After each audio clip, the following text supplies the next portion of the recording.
Live proudly, boldly, and with peace of mind by advocating for your health with an early cancer screening. The LGBTQIA+ community is at higher risk of cancer, but screenings can detect cancer early when it's most treatable, giving you the power to live exactly as you are. Talk to your healthcare provider today.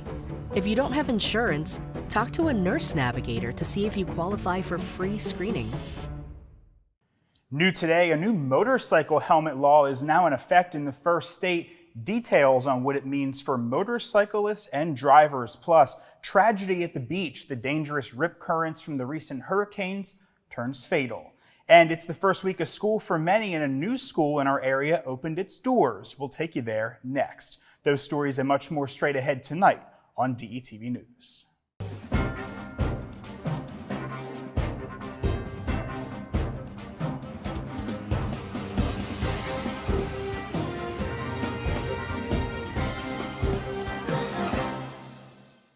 Hello and welcome to DETV News. I'm Matt Ford. Thanks so much for being with us tonight. Topping the news today, just a day after law enforcement officials said they were confident that they had the escaped murderer Daniele Cavalante within their triangular perimeter bounded by routes 52 and 926.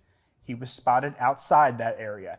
We're expanding the perimeter, but we're also eliminating the northern end of that perimeter. So the community that was surrounded by that won't be surrounded by it now. So if you went to the southern end of what we had established previously as a perimeter and go south from there, down and across Baltimore Pike, that would be the current area. In a news conference this morning, Pennsylvania State Police say a trail camera within Longwood Gardens took a photo of Cavalcante late Monday night.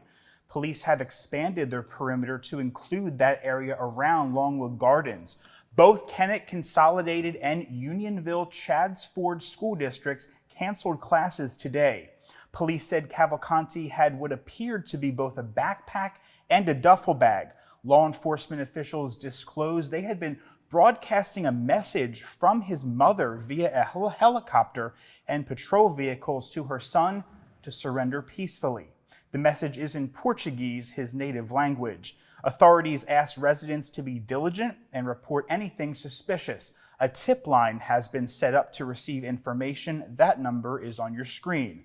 There is a $10,000 reward for information leading to his arrest. And the Sussex County Rehoboth Beach Police have found the body of a Maryland man who went missing Sunday in the ocean off Rehoboth Avenue. 31-year-old Richard Boateng was last seen alive in the search off Rehoboth Avenue about 5:45 on Sunday. His body was discovered early Monday morning near Ocean Drive and Fairview Roads in North Shores. Boateng was pronounced dead at the scene. And a Wilmington man was killed Saturday night when his bike was hit by a car. State police say 56-year-old Michael Johnson rode his bike directly into the path of a car at the intersection of Wilton Boulevard and Route 40 around 9 p.m. Johnson was taken to the hospital where he was pronounced dead. The driver of the car was not hurt. And state police have identified Tremaine Jackson here of Wilmington as the man killed in an officer-involved shooting in a Lowe's store in Newcastle last week. Officers were trying to apprehend Jackson, who was said to be a known fugitive shoplifter with multiple arrest warrants in Delaware and Pennsylvania. Police say Jackson had evaded arrest in the past and was involved in high-speed crashes and chases.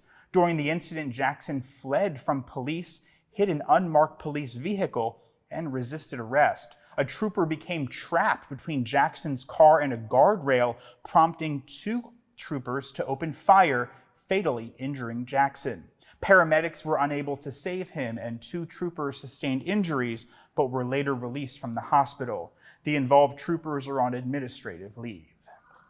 And a Maryland man is charged with gunning down a Delaware man in an apparent road rage incident.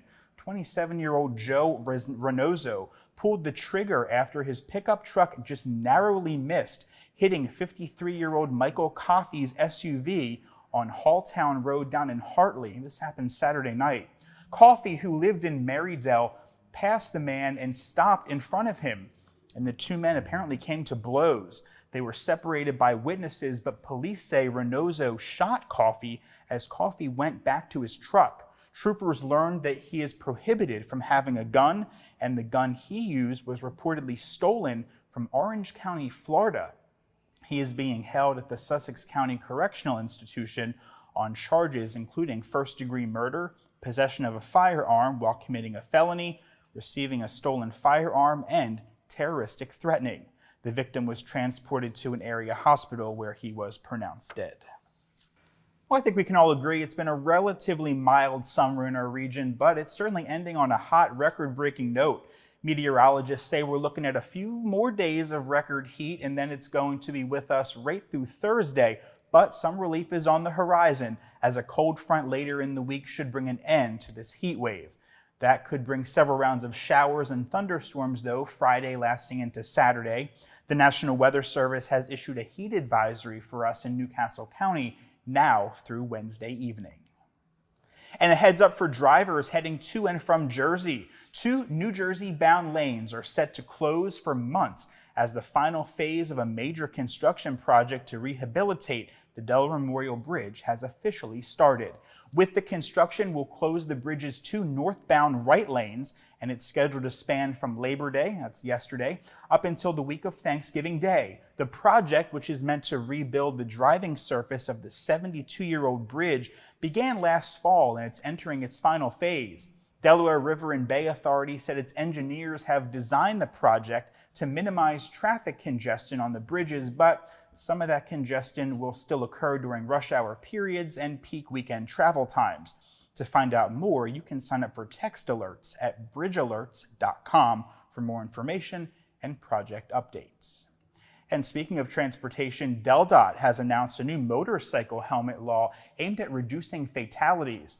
Signed back on June 30th, the law officially went into effect on Friday, and it holds that everyone who obtains a new motorcycle endorsement and anyone riding with them must wear a helmet and eye protection for 2 years after receiving the endorsement.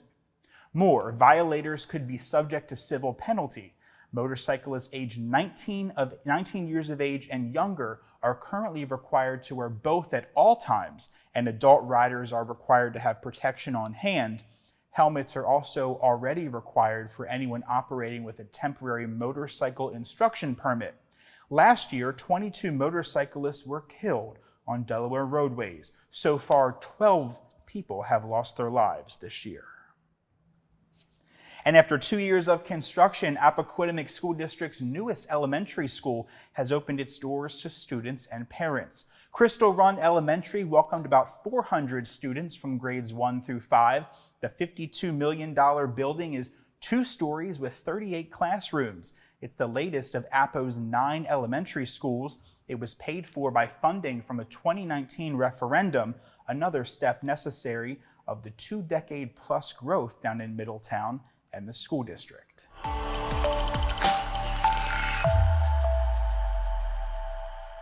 Hello and welcome to DETV News. I'm Lauren Wilson. Thanks for joining us. Topping tonight's news is the record-breaking heat wave that's holding steady until expected thunderstorms bring some relief on Friday. The National Weather Service issued a heat advisory in Newcastle County through this evening. Temperatures and humidity are producing heat indexes up to 105 degrees. The Weather Service advised residents to drink plenty of fluids, stay in an air-conditioned room, out of the sun, and to check on elderly relatives and neighbors. The service also noted that young children and pets should never be left unattended in vehicles under any circumstances. Wilmington residents can seek some relief from the heat between 10 a.m. and 8 p.m. through Friday at the William Hicks Anderson Community Center. That's located at 501 North Madison Street. Air conditioning and water will be available. Even though city pools are closed for the season, Wilmington's 7 water spray parks will remain open an extra 2 weeks due to the heat. And authorities are trying to keep the heat on an escaped murderer who continues to elude police 6 days after he broke free from a Pennsylvania jail. 34-year-old Danilo Cavalcanti has been spotted several times in heavily wooded areas in southeastern Chester County. The latest sighting was on property belonging to Longwood Gardens.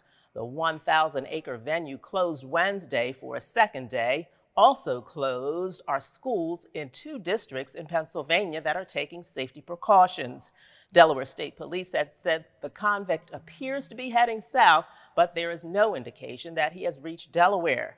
Cavalcanti's escape came shortly after he was convicted of fatally stabbing his girlfriend. He was sentenced to life in prison without parole. Our next story comes from the Department of Public Health. Delaware has reported its first case of a new COVID strain. It's called Parola, and it's believed to be extremely contagious. That's not all. Fear is the current COVID vaccinations will not affect this latest strain. There's no word yet on where the case was detected, but the Centers for Disease Control is warning people to take precautions because the COVID-19 pandemic is not over. What's that mean to the public? Here's the latest advice from the CDC. Still get vaccinated or boosted when eligible to do so. Stay at home if you are sick. If you test positive, see a health professional and wear a mask when in crowded spaces. In more health news, mobile medical and behavioral health services will increase throughout Delaware thanks to more than $750,000 in federal funds. Those funds were secured for Brandywine counseling and community services. U.S. Senators Tom Carper and Chris Coons, along with U.S. Congresswoman Lisa Blunt Rochester, joined members of the Brandywine Counseling Tuesday to celebrate the federal funding to support Brandywine Counseling's community care mobile treatment service. The mobile centers address medical needs, behavioral health needs, and harm reduction on site and can travel to where it's most needed. It provides care ranging from vaccinations to diabetic care, wound care, to common cough medicine. Snacks and clothing items will also be provided. The mobile treatment is available to all, but focuses on bringing care to Delaware's most vulnerable populations. That includes the unsheltered, those suffering from mental illness, veterans, ethnic minorities, and pregnant women with substance abuse disorders. The unit is anticipated to treat more than 300 patients annually and can also link patients with ongoing care through wraparound services up and down the state of Delaware. But this grant will allow us to further embed ourselves in the community, to further reach out to those that are not getting the services because of inequities, because of where they live. We want to break down those barriers as best we can. In other news, there's a new Republican candidate in the race for the U.S. Senate. Bill Taylor, the owner of a metal fabrication company in Millsboro, announced he's running for the seat now held by U.S. Senator Tom Carper. Taylor is new to politics, and on his website, he identifies himself as a hardcore constitutionalist. Democratic Congresswoman Lisa Blunt Rochester already launched her campaign for the Senate seat. Carper is retiring at the end of his term. Turning to Kent County now, Delaware officials announced a plan to keep a Purdue Foods processing plant open. Just last week, a Milford facility reported one of its boilers had failed. DENREC is going to issue that plant a temporary air permit this week. That will allow the company to rent a boiler for up to 3 months. The Milford plant processes up to 240,000 chickens a day. And a home invasion in North Wilmington is under investigation by Delaware State Police. Troopers responded to a home in the 2000 block of Silverside Road around 2:15 a.m. yesterday. 3 suspects apparently entered the home from an unlocked rear door and confronted 2 sleeping victims inside. The bandits demanded money, and one of the victims had a gun pointed at him the entire time. The victims complied, and the suspects fled with an undisclosed amount of cash and property. Anyone with information about this case is urged to call Crime Stoppers at 1-800-TIP-3333. Listen up, residents in Newark and Christina areas have been advised not to worry about loud booms over the next several weeks due to construction-related blasting. The Delaware Department of Transportation said the blast will occur in the construction zone on I-95 and Route 896. Residents will hear blasts once a day between 10 a.m. and 2 p.m., with detonations likely happening 2 or 3 times a week. Traffic roadblocks will be in place during the blasting, meaning potential traffic backups at those times. The interchange is going through a $279 million renovation slated to be completed in late 2025. Keeping on the roads now, despite a case of deadly road rage reported just last week that resulted in the death of a Delaware man, a national survey ranks the Diamond State as #1 when it comes to polite drivers. Forbes Advisor surveyed 10,000 drivers who own at least one car, with at least 200 people interviewed in each state. Arizona was ranked the worst, and Rhode Island was coming in second. The states of Maryland, New Jersey, and Pennsylvania were right in the middle of the pack. The Forbes survey found violent road rage is on the rise nationwide. In 2022, 413 people were injured in road rage shootings. That's a 135% increase from 2018. And finally tonight, mark your calendars for the 62nd Annual Brandywine Festival of the Arts. The festival on September 9th and 10th is expected to be the largest yet, with more than 250 artisans and 16 food vendors. In addition to the food and the art festival, it will feature music, activities for children, and opportunities to adopt pets. About 15,000 people visit the festival each year. It's one of Delaware's most beloved traditions. It takes place on the Brandywine River. Admission is $5 a day, with children under 12 admitted for free. Friendly pets on leashes are also welcome, and shuttle bus services will make parking easy. For more information, go to brandywinearts.com.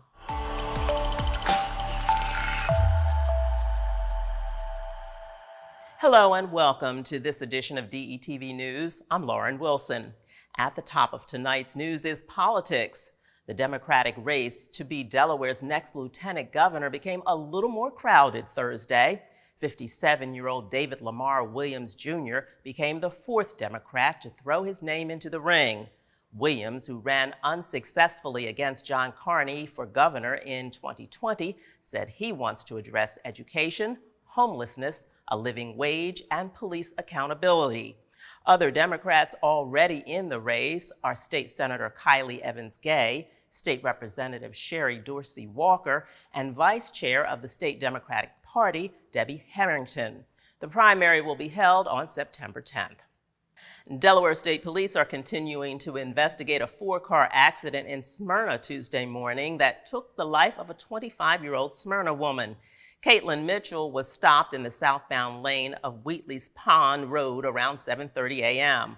A car traveling southbound failed to stop and struck Mitchell's car, forcing it into the path of a Jeep traveling northbound. She was taken by ambulance to an area hospital where she was pronounced dead. Police are asking anyone who may have witnessed this fatal crash to call Crime Stoppers at 1-800-TIP-3333. In more news from Delaware State Police, an attempted carjacking at a Newark Wawa is being investigated. It happened at the Wawa on Stanton Road in Ogletown around 2:30 yesterday morning. A 58-year-old woman was approached in the parking lot by a suspect who demanded her to get out of her car at gunpoint. Police say he also tried to force the woman from the car. The victim did not comply, and the suspect fled in an unidentified vehicle parked behind her. Investigators are checking surveillance video. In the meantime, if you have information on this case, call Crime Stoppers. Again, that number is 1-800-TIP-3333.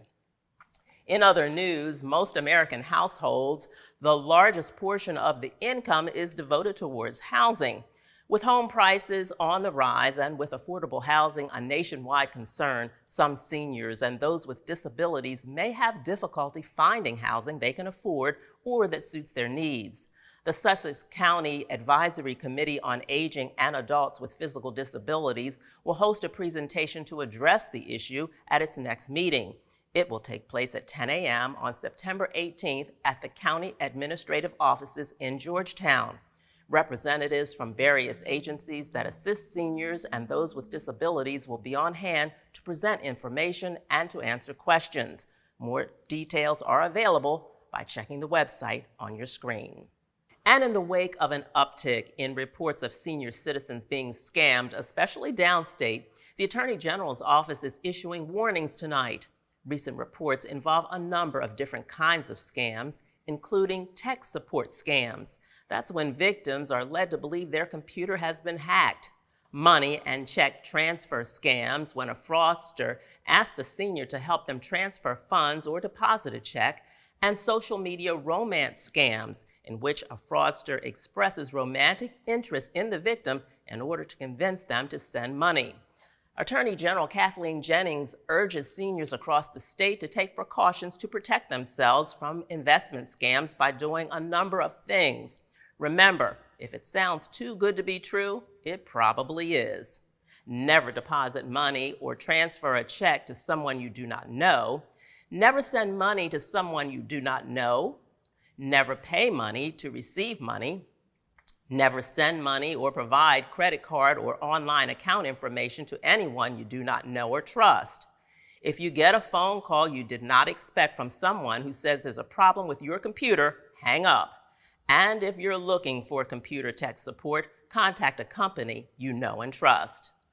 In other news, residents can have their say about a new library in Newark. A survey and 2 town hall meetings are scheduled later this month. The architectural firm Quinn Evans will be present at the meetings hosted by the Friends of Newark's Free Library.